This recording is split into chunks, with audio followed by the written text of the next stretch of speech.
Thank you, everybody, for joining another Receivables Info webinar. Today, I'm here with my longtime friend and someone I've done a lot of business with through the years, Mr. Neil Mastellone, the best salesman I've ever met. And I thought that nobody better to talk to about the crossover between sales and client services and what that looks like in the real world. So as we kind of kick off today's discussion, Neil, do you want to tell everyone a little bit about yourself and how you got to the seat that you're in today? Sure, Adam. Thank you for that introduction. I'll make a note to introduce you to some other salespeople, so that you can put together a little bit more of a bench. But yeah, like you mentioned before, we are longtime friends and colleagues. I got my start in this business actually with you in West Palm Beach at Credit Max. At the time, I was brokering debt for debt buyers and credit issuers. After that, I moved to a Dallas-based outfit that was buying issuer direct and selling to state and regional debt buyers. Following that, founded a compliance consulting company with a very good friend who has joined us today on the call. And we wrote policies and procedures and developed some software tools for the purpose of compliance management and ongoing monitoring and just sort of addressing compliance needs at a time when those requirements were really taking shape in the way that we know them now. They were really starting to change in ways that required greater levels of management. Following that, I did some debt buying of my own and managed a vendor network of law firms and collection agencies in about 40 states.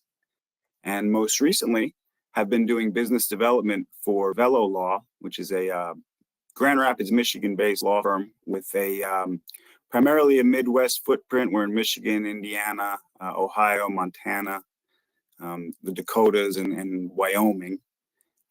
Pardon me. We're really doing some very good work with debt buyers and credit issuers, and as well servicing a local marketplace that was sort of the what I'll call more of our legacy business. We're still very attentive to that client base.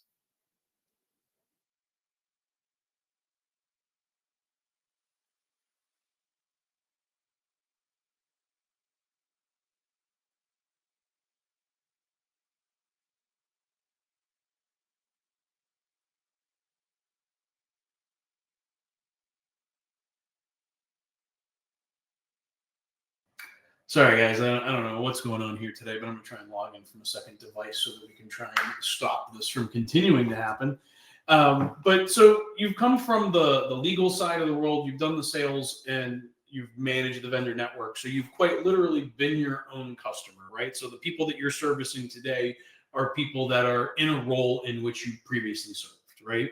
So I think from a perspective standpoint, that's an important thing for the audience to understand is kind of like how you got to the point that you're at, right? In terms of what we're talking about today. Because I think from a client services perspective, right, we go out, we sell, and now we have to start transitioning into actually providing those services. And what's that experience start to feel like for that creditor? You know, what's that transition been like for you? Well, you know, it's actually been a really valuable set of experiences. You know, you have one set of perceptions about what's really going on the other side of these phone calls and on the other side of these emails. And when you actually get a chance to step into the shoes of the people providing those services, it'll do a lot for your sense of understanding of the challenges that each different business faces. Sure. And, you know, the tendency to think of yourself as being on an island and everyone else sort of being an offshoot of you. Well, if everyone has that attitude, then you know, we have more of a net than anything else, and it pays to acknowledge that, I think. And that's really been the biggest eye opener for me is understanding, you know, on the more granular level, the day-to-day work going on with the vendor firms, and, you know, being able to roll that up into a macro view that I think is a lot clearer when it has the benefit of some of that more micro perspective. It feels like there's two different worlds that start to come together, right? You have the person who's out there promising, right, here, I'm going to do these things for you. And now you have to transition some of those promises into a greater discussion within your organization, right? So like I've been out there, I'm selling, I've had a conversation with you, and now I'm going to start doing business with you. I need to follow through on the promises that I made, and how we kind of transition that discussion through the process, I think is an important factor here, right? Like that, how do you go about kind of starting that level of transition? So I think that process has to begin before you ever have this client, right? So as a business development person and as a salesperson, you need a sense of what your firm's capabilities are, right? You can't just go out and say, well, we'll do everything for everyone, and then go back to the office and try to figure out how that's going to happen. I would much rather tell a client that I have this capability, but I don't have that one. Mm-hmm. And maybe I can work together with you where I do have this competency, then promise the world and have to run back to my client services department, find out that that's just unrealistic. And that's just a matter of not over promising, which I think is sort of sales 101. But, sometimes things are simple because they're profound. So I think that a lot of that can be alleviated in the fact finding, in the early goings, and then knowing your own firm and what can be done. As well, you can involve client services internally in your prospecting efforts to say, I'm talking to a new client, word on the street is, or I have it from my calls that they might want this, and this. We haven't gotten far enough down the road yet to know exactly what this client's going to want. What does this sound like? Does it sound like something we can get our heads around? That'll help you a lot in the area of not over promising, but also in expectation management on the part of your client services department, where you're not just handing them over this new person that has all of these requirements. Well, no, they've been hearing about this firm for a while, and they're aware of some of these I don't want to say peculiarities, but just things that make them different. Sorry, I'm switching literally computers here. I saw the mic went down again. So when we talk about the mind frame between, let's say, recruitment, While we wait. Go ahead. Oh no, I was kind of waiting for you to rejoin. I was going to say that finding out this information in advance can do a lot for you in both directions, right? You can keep your client services department more informed, and then by virtue of that, they'll be able to provide better service, right? Because they'll have a sense of what it is they're being asked before they've already failed to deliver it. So I think you set people up to succeed a lot better. That makes sense. I think about the transition between the two worlds in terms of the mind frame, right? I feel like there's this like recruitment of new clients versus the retention of clients, right? And so you've got the sales organization within your company is outbound selling, and then you've got another group of people, client services, that are responsible for keeping those customers engaged, right? And so that's where I feel like there's this handoff in the world between, let me bring you on board, I'm going to do these things with you or for you, in comparison to the here's the things that I am doing for you, and the reporting and data points to support those statements. Does that make sense? It does. And they're definitely different conversations. I hesitate to use words like handoff because I don't, as someone, Sure. I view the title of, I view the title of business development pretty literally. I think that it's a development process, right? I don't know too many people, maybe other people do, that can make a deal wherein someone gives you all of their business unconditionally, and they'll check back with you when it's either been a great success or not. Most people are going to want to crawl before they walk with you. So I think that in particular in a business like ours, so I think that process of revisiting those deliverables, evaluating whether or not targets are being met, whether or not you're actually delivering on what you promised. Let's assume for a minute you are. I think those are your development opportunities to grow the account. And as well, that retention mind frame has to be sort of a secondary investigative process, right? Because sometimes people are hesitant to tell you, not a lot of people, but sometimes people are hesitant to tell you when things aren't perfect. Mm-hmm. And I'd certainly rather address that before things go from not being perfect to being problematic, right? Mm-hmm. So I think that where your client services department is there to to answer the requests of the client and then to manage these day-to-day interactions, you do need to be checking back and taking temperature, so to speak, to make sure that everyone thinks the relationship is going the same way. That's a fair statement. Well, right? That everybody's on the same page, and it feels like that's a big part of what we're trying to hold together here is, right? How do you keep everybody on the same page? And how do you transfer the knowledge that you got through the initial discovery, right? You're talking about kind of a sales discovery, and then you're doing almost a secondary discovery at the client services level. How do you transfer the knowledge that you gained to the rest of your team so that you're all operating on the same level? Well, I think that's going to differ organization to organization, but I can speak from my personal experience that the earlier on in the process you can involve client services, the better, right? And so as I'm communicating to my client services director or who's ever leading that department, if that information is going to be disseminated from that person to the relevant teams, well, then fine. But if I'm going to have to make those individual communication points myself, well, then I'm happy to make those meetings as well. Within my organization, the way that it is, it seems as though it's best to do a thorough fact finding in the very first place, and then have a briefing with our director of client services, and as clearly as possible, convey that information. And at the risk of perhaps conveying too much, maybe tell them more than they absolutely need to know to get a client set up, but better to give them more information than less. Yeah, well, you're trying to help them build a relationship too, right? Because at some point they're going to be handling more of those discussions over time, right? As we think about kind of a gradient blend of moving from one area to the other. Because like you said, business development doesn't really stop, but I think the responsibilities start to transfer to another department, at least, for some of the day-to-day operational type things. Relationship building never ends, right? People do business with the people they like. Maintaining that relationship long-term is essential, right? For debt collection businesses. Now, let's talk a little bit about when you're, right, because handoff is not really the right word, but what's that method of introduction to start that transfer process, right? So what's that first communication look like when you're bringing the newly signed client to engage with that client services, or that new to be signed client, because you're probably engaging before?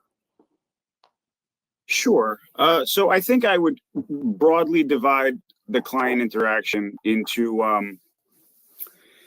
one where we are having to adhere to a set of client work standards, and that client is directing our activity, and we are sort of doing as directed, right? Where they are doing all of the selection, and we are executing on the litigation strategy of this firm. I'll draw a line between that client and a client that's using us for a lot more of the suit decisioning and things like that. They tend to be layered organizations a little bit differently, right? So in the case of, let's see how I want to say this. In the case of an organization that's going to have one point of contact for me, I would like to line that person up with my director of client services, have one person talking to one person. But if we are truly engaging in what you would call a business process outsourcing, and now you just have a legal department in Grand Rapids, Michigan, and and several members of your team are going to need to be in frequent contact with several members of our team, well, then we need to make those introductions a little bit differently. So it's a very long way of saying it depends on the client. But I find you kind of have to meet people where they are. And if it's an outfit where you're going to be getting your communications from one person, I think it's probably best not to have 8 people communicating with that one person.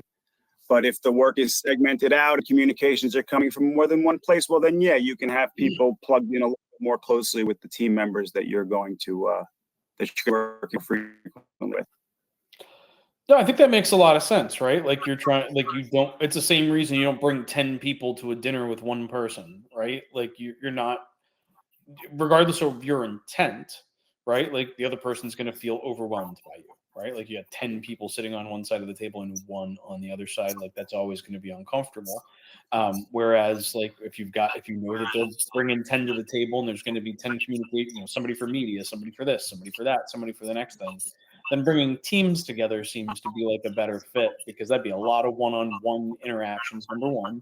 And number two, I find in those environments that there tends to be a lot of cross training, right? So if I'm dealing with if I'm dealing with a client and I got one person for media and one person for this and one person for that, chances are those people have at least some level of cross training amongst them, right? So that like it's better to try and do a bulk or a group introduction so that everybody's speaking the same language and using the same vocabulary. I know a lot of companies Absolutely. a lot of clients have their own vocabulary. We have to kind of well, you said a mouthful, but sometimes those minor differences in terminology can add up to big differences. So you definitely, you need to clarify all of that stuff, right? It all has to be mapped, even the terminology. Yeah. So I like creating. It sounds silly, but I've created glossaries for organizations that I've worked with where I found that they used a lot of their own language, or they used a modified version of it. When we worked at Credit Max, it was always right. We always sold UPB, unpaid balance, which is a mortgage term, right? Nobody in the debt collection industry never knew what we were talking about, because the language that our organization chose to use did not, integrate with how the marketplace was speaking. And so it did cause, it was a lot of just clarifying for people, but I think the more that you yeah, can, I used to get the question quite a bit. every day, right? What's a UPB? Right? That's the unpaid balance. That's the face value of the accounts, right? And so I think just kind of clarifying some of that information up front so that everybody's speaking the same language, using the same vocabulary, makes a big difference. And if you know that and I know that there's a couple of organizations that are watching right now live that are on the credit, I'm going to say on the creditor debt buyer side, that are placing with the law firms. If you know that your organization has some language or some lingo or jargon that's not used in the general industry, like provide a cheat sheet. Like that's super helpful for the people that you're communicating with when they understand that UPB means face value or unpaid balance. Like it just kind of crosses that line. And I know the UPB one's a silly example, but there's so many different organizations that their jargon includes terminology that comes from their software, right? Or it comes from their local, location or whatever. But just trying to make sure that people understand that we're all speaking the same language and we're using the same words to mean the same things is an important part of establishing the first phase of that relationship, in my opinion. I couldn't agree more. You do a lot to eliminate hiccups with disclosures and transparency, right? So it would be wonderful if every new client had this new client packet that was perfectly developed that explained to you exactly how to do business with them. Some do a better job of that than others, and we as a vendor try to do a pretty good job of that. But ultimately, you are going to have to clear up those differences and those inconsistencies. Yeah, we've definitely created those little client packages for organizations before to make sure that they could clearly communicate their expectations even, right? Because the expectations and making sure that there's a uniformed way in which we're talking about our organization, and even the language that we use to describe our own companies, right? We tend to use very similar, the same descriptions repetitively, and just communicating that, I think, is the simplest factor here. Now, one of the things that's always, I think, been a challenge when it comes to onboarding new clients is their reporting expectations, because everybody's trying to get all of the reports to comply with a specific format, but you don't normally get that format till pretty late in the process. And have you found any ways to kind of manage those special needs up front, because you know that pretty much everyone's going to have some sort of a special reporting need? Yeah, well, again, and I hate to kind of keep running around the same point. I feel like a lot of this would get fleshed out in a fact-finding process, right? I think that if you can get a copy of reporting headers and have a sense of the frequency of reporting as you're onboarding a client, you can get your client services department to get on board with, maybe writing some automations to make sure that you don't have to be so involved in generating those reports, but making sure that if a client needs something that's fairly standard on a fairly regular basis, that we should be able to deliver on that. And again, I think that comes down to identifying as early in the process what those requirements are. I think if you have good command of your systems of record, though, that should be a manageable process. I would think that it's a manageable process. I know some organizations struggle more with reporting than others, and there's a lot of customized SQL and things that can be done on the backside. I know some organizations require, direct access to some of the data points, and others, are looking for the reports. I prefer to work with organizations that are looking for the reports just personally, because we don't want anybody over manipulating that data set and or misinterpreting something that's happening. But from a formality standpoint, have you guys put together like standardized forms and let's call it meeting agendas and things to kind of solidify or smooth out that process, identify the variables that need to be discussed, those types of tool sets to kind of get the ball rolling? So I wouldn't say that we've developed a set of forms or really a developed data management tool around things like that, the gathering that information. That's a little bit more of a qualitative process. Truthfully, I think all firms could probably benefit from tools along those lines that would allow you to keep that sort of information a little straighter, a little bit earlier. Mm-hmm. But to be honest, I think from a business development perspective, as you kind of walk down the path of getting on board with a new client, I think you're gathering that information as you go, or you should be, mm-hmm. Any specific requirements of that client, because if you're actually going to, if you're going to sign an agreement, presumably you're signing it because you can deliver on these things. Let's hope, right? I look at it. Look, my product is a little bit different now, right? And so, I'm going through a similar process, asking a lot of questions during the onboarding phase. And one of the things that I've learned through the process for me has been like, I've got it all built out in my CRM, right? Like my software platform for managing relationships has a lot of that information. And when I get on the phone with somebody new, I just walk through it, right? Like line by line, step by step. I mean, not in such a slow format, but I'll ask questions. So, Neil, tell me, what kind of strategies are you deploying, in your process? Are you guys doing call and collect? Are you doing digital? Are you doing, legal? Whatever the case may be, right? But I'm basically collecting that information into the CRM so that my team can disseminate that information if and when we start working together. And as we have conversations through the years, because some of these sales cycles are not days, they're years, right? And with that long of a sales cycle, I want to make sure that I'm tracking and maintaining some information so that I don't forget. You're trying to work 20, 30, 50, 150 different deals over that time period. You're going to forget some things. So being able to track, store, and manage that information during the sales process has been pivotal for me, looking at how I'm going to roll that into my organization. One of the other things I'd point out here, and that I'm actually in the middle of doing right now, Neil, because I saw a gap in my own organization, and we started writing what we call a client experience plan. So I don't want to call it a policy and procedure, although I've taken kind of that approach, mostly just because that's what I'm comfortable with, right? Like after compliance and all of that, it's just a comfortable approach for me. But I think it's been interesting to go through that process and try and look at all of these touch points. So all of the different products that I sell into the marketplace, and then the touch points for every client at each stage in that process. And what does that feel like?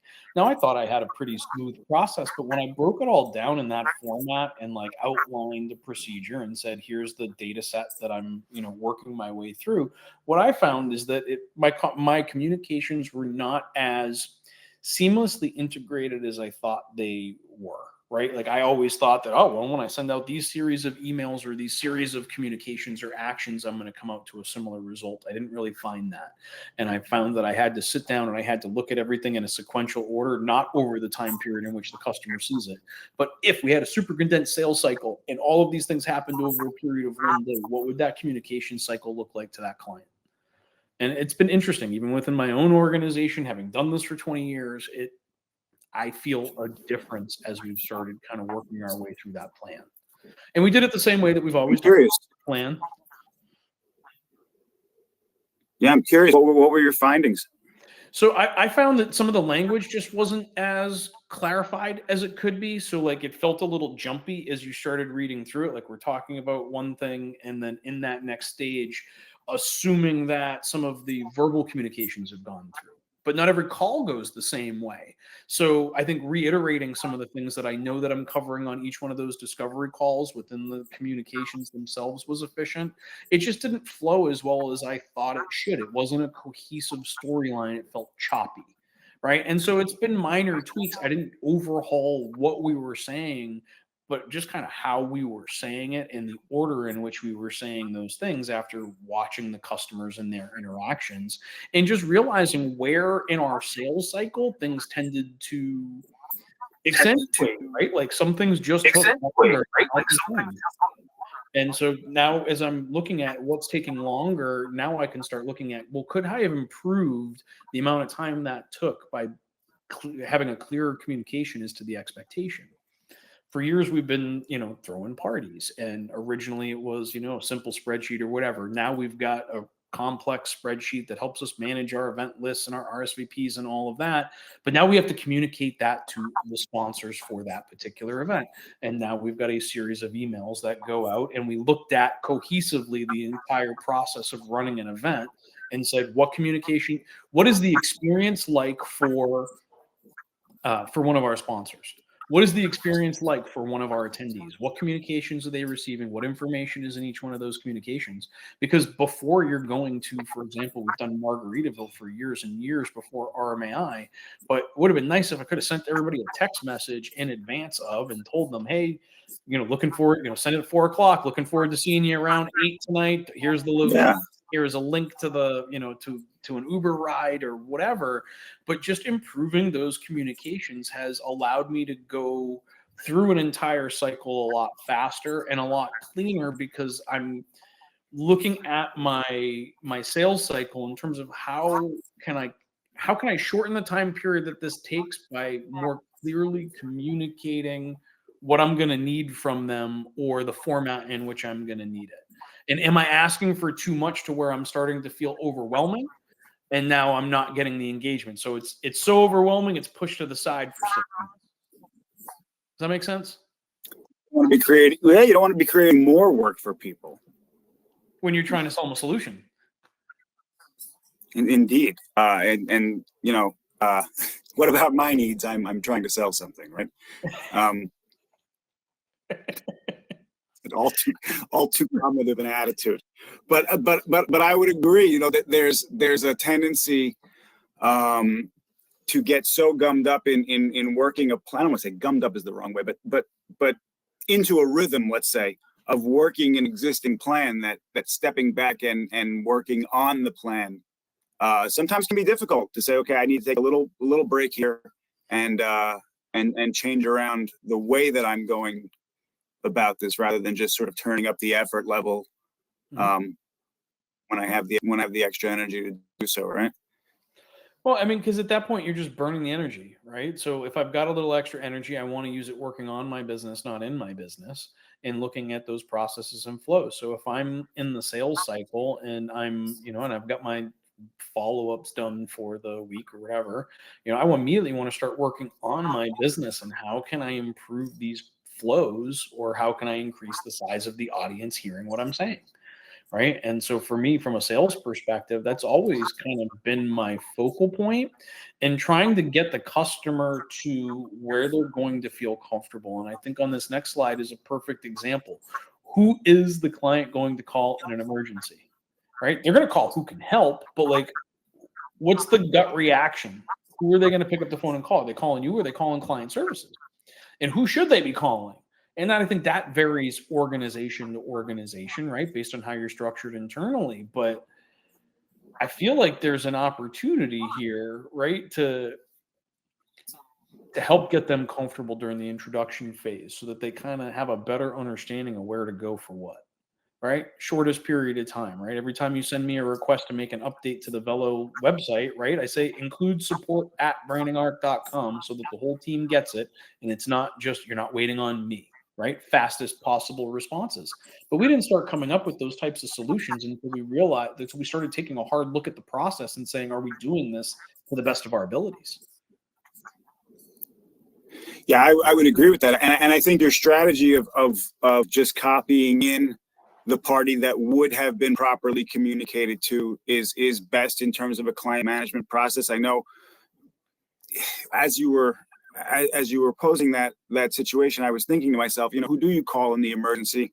And I think it travels down a trust gradient, right? So if I'm the person you've been dealing with for most of the time, and we've been exchanging information, you've needed something from me, I've provided it, maybe vice versa, I've needed something from you, you've provided it.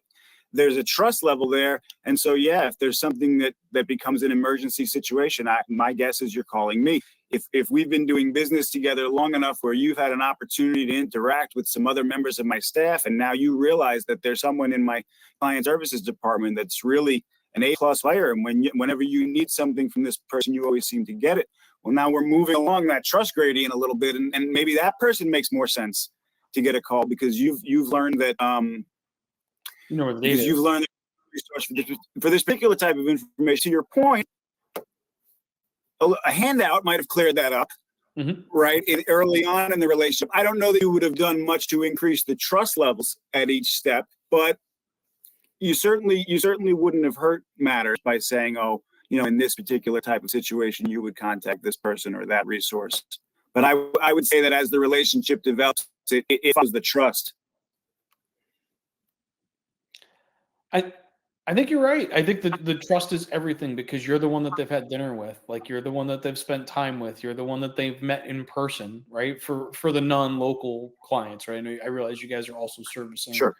the local marketplace, but from if we've been hanging out at NCBAs for a few years, like you're my first go-to one because I got your cell phone number, right? Like, and I'm probably going to text you and not even call you and be like, hey, can you take a look at the XYZ or whatever?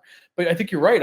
Honestly, I think it's a really good part of the conversation is so it is really about the trust. People call the person they trust.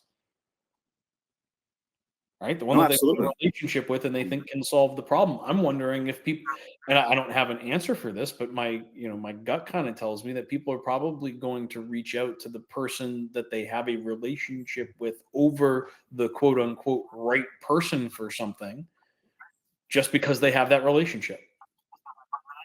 Well, yeah, I think anytime you start using the word emergency, you're talking about a situation that I can speak from having been a client. That's a situation where I want to be treated a little special. If I'm throwing the word emergency around, I want someone on the phone that's going to address something right away, and I'm going to call the person I think I'm most confident in that I'm going to get that person.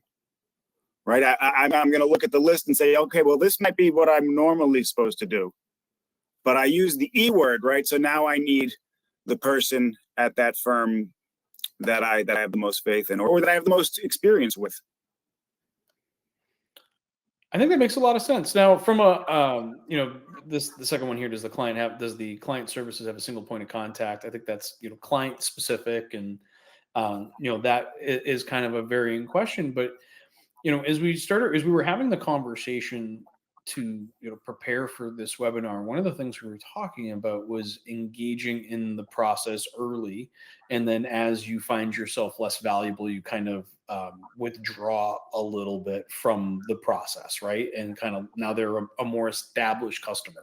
Can you talk to me a little bit about what that process looks like for you? And I realize that I'm not asking for a specific client experience, but more of like a general rule of thumb in how you are like you're very engaged early on, and then you're kind of, I don't want to say backtracking, but you're withdrawing from that that day-to-day processing, right? You're withdrawing from the day-to-day, not from the client relationship. But any tips or tricks for how our audience could address that?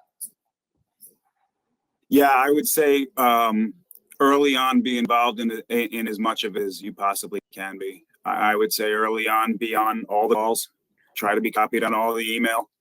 And as you put it earlier, as you find that your input is less and less required in those situations, maybe participate in that less and less. I'm going to make up a hypothetical client.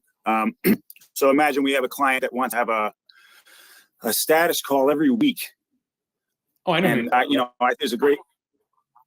Well, I think let's say as our business development person, I have a great deal of faith that this is a good client. I think we can develop something good here. So we want to put work in to make sure that this person is well taken care of. And so we start those weekly conference calls. I'm going to be on them until I realize that and again, this is hypothetical, but we're reviewing something that doesn't really require me to be there. If I find myself silent on these calls while competent professionals are exchanging information, well, then I should be able to take the cue that I don't need to be involved in each of those interactions. But, to answer your question in part, and this could be, could be neuroses talking. I don't know. When I have a new client relationship, I want to be on all the calls. I want to be on all the emails. I want to read everything. I want to see everything. But yeah, as time goes on, you should have the faith in your own team to be able to kind of see your way out of each and every discussion. Well, having sold with you for years, I think that is not a neuroses. I think that's just it's managing the expectation that you set, right? Like we make a lot of promises during the sales process, and you want to make sure that each and every one of those is covered. So, and that nothing is misinterpreted, and that you're there to help provide that initial guidance. Because like we've talked about, right, the relationship doesn't end when they sign the contract; it starts, right? Like that's the very beginning of the process, not the end. Just because we have sales or business development in a title does not mean that we're no longer engaged in the process. From a sales perspective, right? Once you've got a client who's in, you've started to withdraw from that, from those day-to-day operational meetings. What kind of actions are you taking to maintain that relationship long term? Okay, so I think with all clients, there needs to be a disciplined follow-up schedule that makes some sense for the size of the engagement, both from your perspective and from the client's perspective. If you're only servicing their business in a very small place and they've only got a handful of accounts they're placing with you, it might be overkill to be following up with them as much as if they were a major presence in your office, or if your office represented a great deal of their business and you were sort of mission critical, right? It's a way of running around the same term, so that it's client to client, right? And I think I tend to err on the side of keeping those connections very close and staying involved longer. But the needs of the client change. As you say, the relationship starts at the point where at the point at which you sign those agreements. So if you have a client that requires quarterly follow-up from a very macro perspective, let's make sure that internally we're aware of what goes on in that account, so that when we have client calls on a monthly basis or a quarterly basis, this isn't the first time hearing of a particular issue, right? Or I'm aware of a change in the business. I'm not learning it from the client. Something that I should have learned, a month ago, because it's affecting the day-to-day operation. For that to be news is not good. Never makes you feel good. Yeah, and I think that if you're proactively involved with your own team internally, you avoid a lot of that. And then if you're following up with your client on a schedule that makes some sense, maybe in the early goings it is too much, and better to find that out, and then space it out in a way that does make sense. Fair enough. I think one of the things that you talk about here is, or one of the questions that it brings to the forefront for me, is about the feedback loop between sales and client services after you've withdrawn from the day-to-day. So, again, all hypothetical here, but let's say 2 years down the road, you've kind of withdrawn, you've been engaged in, some things, but what does that feedback loop look like between client services now educating or informing you on status? Are you just reviewing the same reports that they're reviewing and it's all report driven, or is there some sort of a feedback mechanism or loop that is facilitating some of those discussions? I'd say it's primarily report driven. I mean, we can really learn a lot by managing what I'll call status arrays, right? So just how many accounts from this particular client are in this particular status. And again, there's a lot to be learned from that. But in terms of working with the client and what makes a client either easy to work with or maybe a little bit more of a challenge, that is a little bit less structured in terms of a feedback loop. But, I think if you're close to your team and you're in regular contact with them about the business in general, these issues should come to the forefront, and you should have a pretty good sense of what the day-to-day what the day-to-day feeling is of working with this client or that client, even if you're not aware at the account level of each and every claim. Yeah, and I don't think anyone expects you to know each and every claim, but I was a little curious about how that feedback loop continues to roll once it's been, once you've withdrawn from the day-to-day conversations, kind of keeping your finger on the pulse so you can continue to have conversations with them when you're going to conferences or whatever, even if it ends up being, not a formal meeting that you prepared for, but just let's call it a hallway discussion. How informed do you feel walking into those types of conversations where you haven't been fully prepared? You've got enough reporting in front of you to where if there's something that's an anomaly, you've already reached out to have that discussion, I'm assuming. Yeah, generally speaking, right. And that goes back to the earlier point, right? Like you shouldn't be learning about issues from the client. Sure. Well, let's talk about this too, because when we talk about the performance monitoring KPIs, right? So now we're talking a little bit more about like the data sets behind it. In our final 15 minutes of the presentation here today, for anybody who has questions or wants to engage in the conversation or has something that you want us to cover within this area, we still have plenty of material for the last 15 minutes, but feel free to leave any of your questions in the chat. Forgot to mention that earlier, just to we love to get questions. So. From a performance monitoring standpoint, one of the issues is that I think that client services can't always see the forest from the trees. And so they're so into the day-to-day operational management that they don't always have that same kind of visibility on the, let's say, macroeconomic changes in the environment, right? Things that are happening are hot buttons across the space right now, unless they're being shared by the executive team going down. Maybe I'm looking at it the wrong way. How do you feel about that? So, I think it's an astute observation to say that the client services department may not view the placements the same way the client does. I mean, once an account begins to get worked by a firm, depending on whose desk it's on, it's an account that needs a particular process run. It's very difficult for someone to step back and view that account in terms of a portfolio, and then to view that portfolio in terms of a portfolio management strategy. And really, in my opinion, hardly necessary, really. The client has discrete needs that they'll contact client services for.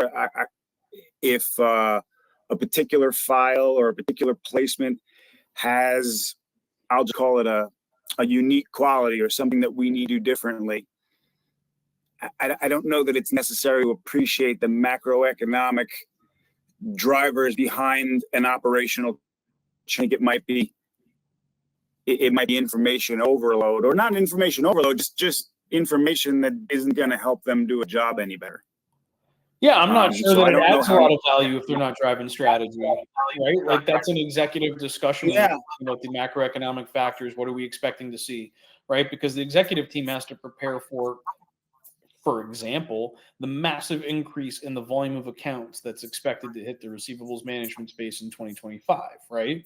Client services trying to process the case in front of them, which is necessary, right? Like these are the actions that need to be taken in order to do our jobs. So I see it from that perspective. Then from the opposite perspective, right? Sales sometimes is too high a level of a perspective because we're talking about the macroeconomic economy and not necessarily, what's going on that particular case, right? So how do you find that the balance between those two worlds? Well, I should take a step back and say that, I think that there's a certain amount of macro information that might be helpful for a client service department. Strictly, as you mentioned it, in terms of volume, right? If you can give your client service department a sense of forecasted volume, they're able to prepare And if they're better able to prepare, I have to think they'd be better able to perform. So maybe there is some benefit in sharing some of that macro information with your client services department, just so, they don't wake up one morning with, much more work than they bargained for that day. So I think that, being able to, but who's counting, right? So I think that to the extent it helps them, right? It's only help if it's helpful.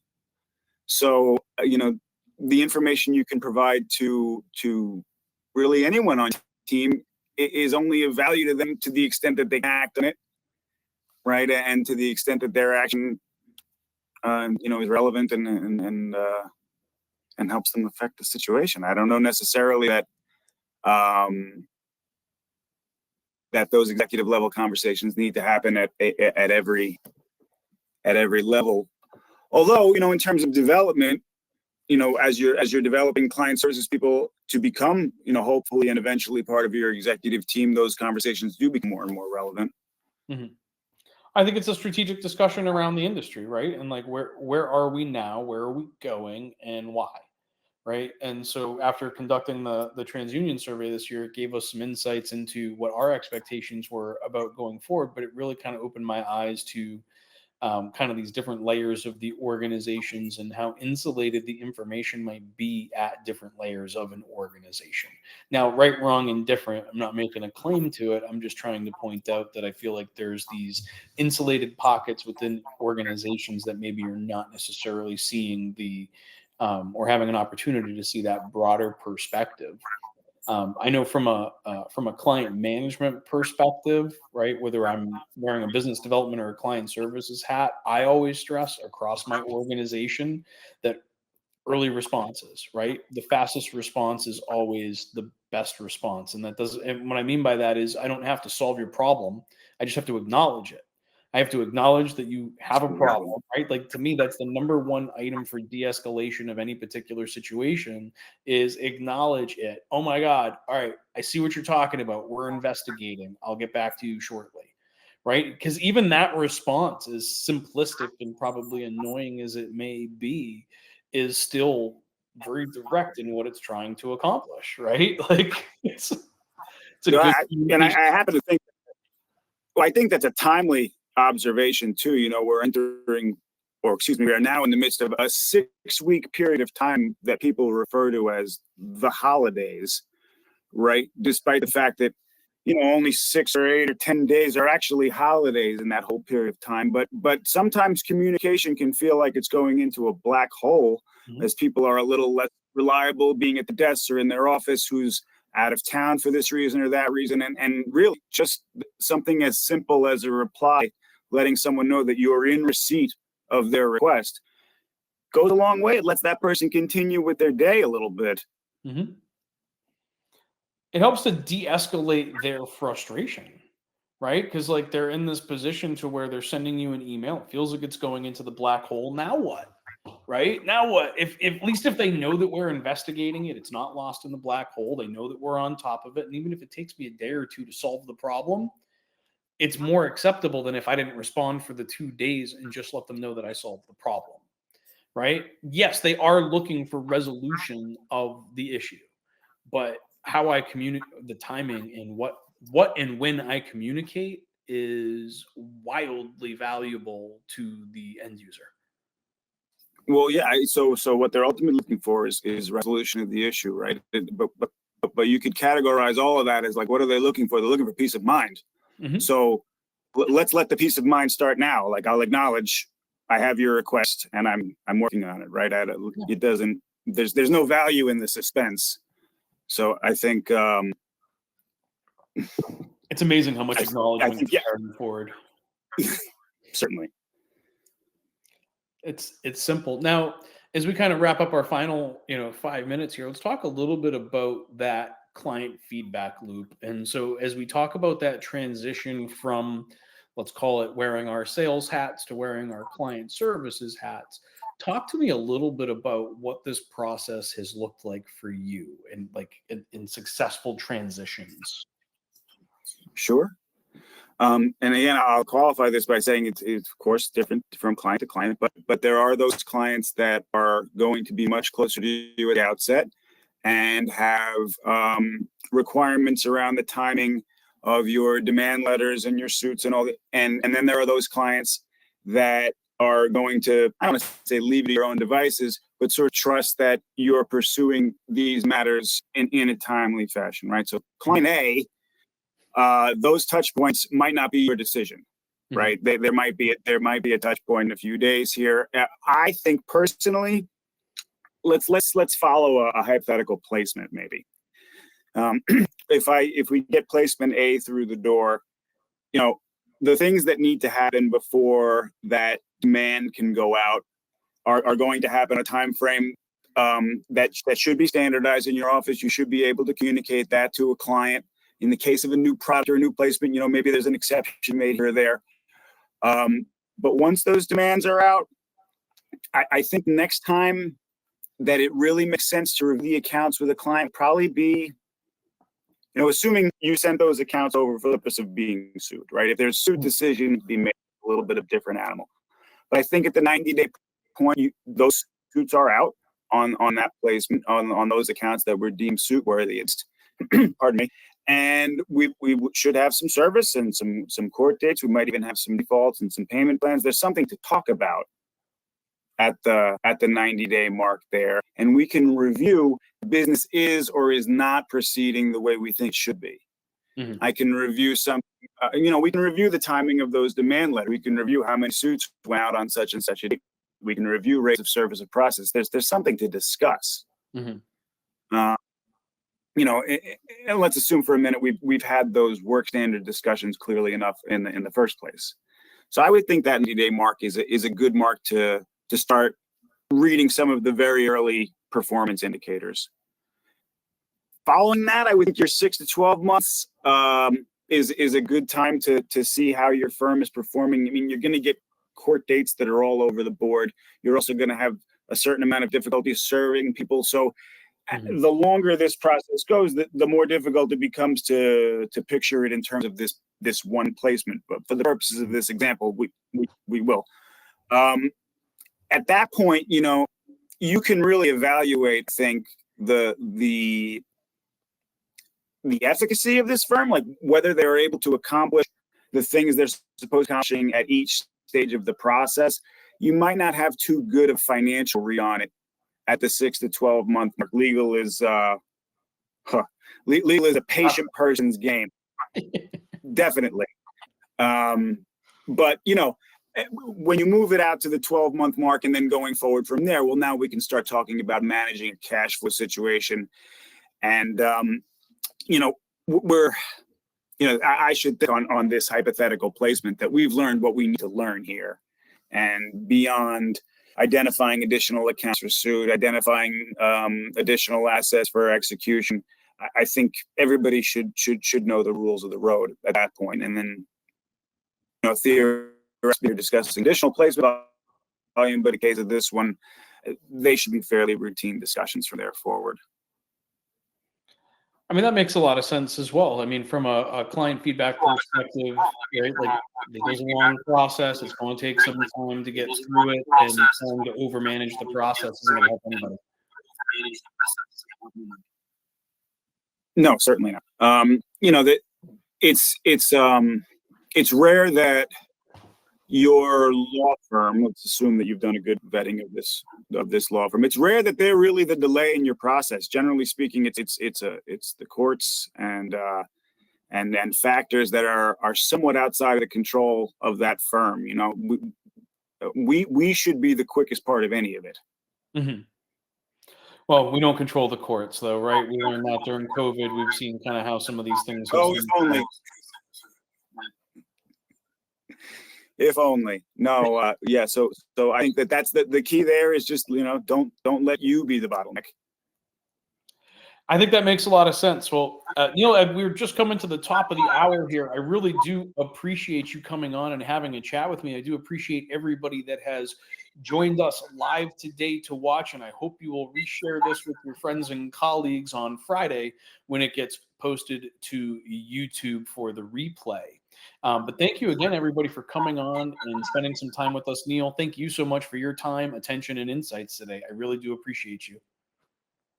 My pleasure. Thank you for having me. For those of you that are watching, if you have additional questions you'd like to ask us, you can leave those in the comments on LinkedIn and YouTube when we repost this on Friday, or just shoot me a message directly. Pretty much all of you know how to get in touch with me. But thank you, everybody, for joining us today. We really do appreciate your time and attention. Go check out Neil on LinkedIn if you want to learn more. He's always posting good content about his firm and the actions that he's doing. So until next time, everybody, thank you for your time, and we'll see you all again soon. Sorry for the technical issues at the beginning. And thanks, Neil. I appreciate you. Thank you.